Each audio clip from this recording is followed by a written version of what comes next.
Here at the Improver Group, we have a phrase that we like called good and getting better. As a general rule, what are most leaders doing good at, but where could they get better?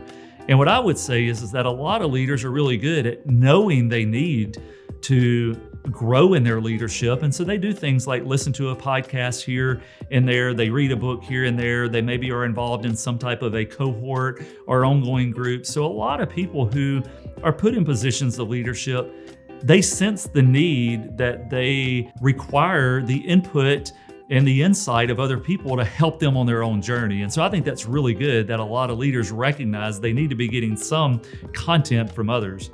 Where I think that leaders could get better is by being more strategic with that and not just taking any and all information. There's lots of bad information that you can absorb related to leadership out there. There are things that can actually be detrimental for your own business or organization if you were to implement that advice. So leaders need to be more careful about who they let into their inner circle, and they need to be more intentional about what are these core characteristics.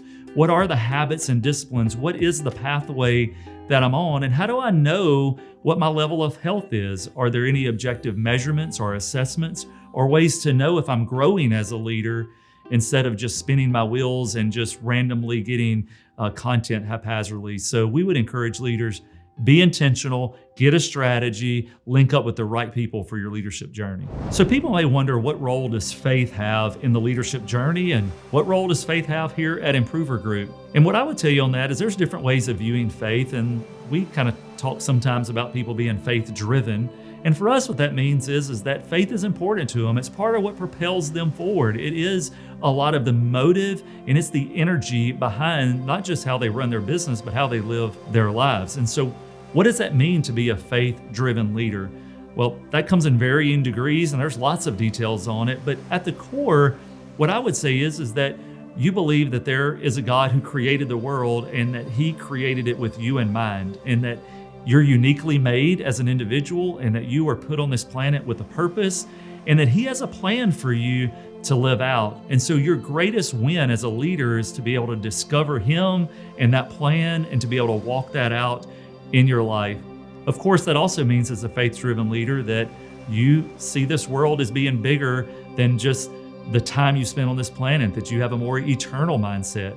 You also believe in principles like integrity and serving others and living according to values that are timeless as we find them in Scripture. Many times leaders find themselves at a plateau. They're stuck. They just feel like they're spinning their wheels. They did some incredible work to get them where they are, but they can't seem to get beyond that. They're not getting promoted. They're not seeing increases in productivity, and they're really just kind of beginning to go through the motions. And so what causes that? It all goes back to intentionality. And at some point you were intentional about seeking out tools, resources, learning new skills, and that got you to where you are. But yet, as the book by Marshall Goldsmith says, what got you here won't get you there. And so sometimes you have to shift. The things that got you to this position of leadership are not the same skills. They're not the same systems, resources, and habits that get you to the next level. So we would encourage you to think about it. If you feel plateaued, if you feel a little stuck, like you're not making progress and you're not improving, is it because you're relying on the old ways and you haven't given some thought to new methods, new tools, new resources?